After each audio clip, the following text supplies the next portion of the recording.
It's and right then there. I jumped on that thing, and then I went back to the toe hold. What is a old technique when I was young, Yeah. you know, but was not something that people will be proud to do, you know. So when I did that attack, people said, you know, man, this guy just won the absolute fast submission at that time on the history of World's Finals. Yep. Now I lost that for Mike Musumeci, but I still the fast submission on the absolute final. Yeah. So I think we could do that, you know, like it's okay now to do it, because I saw people throwing bottles on the mat when people do footlock. People used to boo. If you go to a footlock, people would boo you on the tournament. The whole tournament, boo, you know, it was bad. So why do you think that? Why was that though? Why was it that there was that, you know, bad mystique with the footlocks back then? You know, I mean, I always heard that it happened, but I never understood why. You know, was it because? Sorry, go ahead. No, go finish. Was it because, like, you know, the judo correlation to jiu-jitsu, and maybe, you know, the leg locks were not really in judo? Was it something?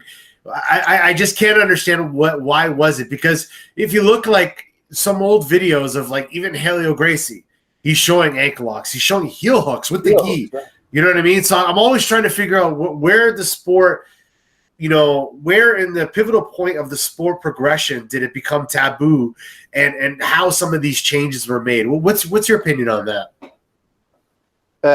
I think it's two things. One is, I think early on, probably the biggest opponents of the jiu-jitsu or luta livre and some kind of variation like that. Okay. And then those guys, because they don't use gi, they have less options. So then the foot was very prominent attack for these people. So that's kind of said that low level attack. Ah, okay.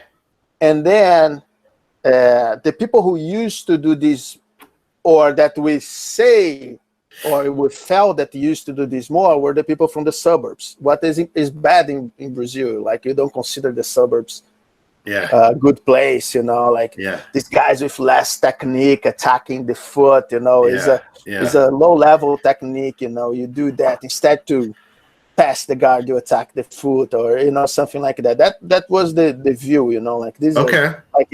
The guy is grosso, you know, a rough guy. He just do that and stuff. But it was common. It's not uncommon. It was common, but becomes acceptable, becomes fashion the moment that somebody did that on the final of the World Championship and won. Yeah. So you changed the game. You made it to become fashionable. You brought it back into jiu-jitsu. I did my contribution to the development. Yeah, that's awesome. That's what it is.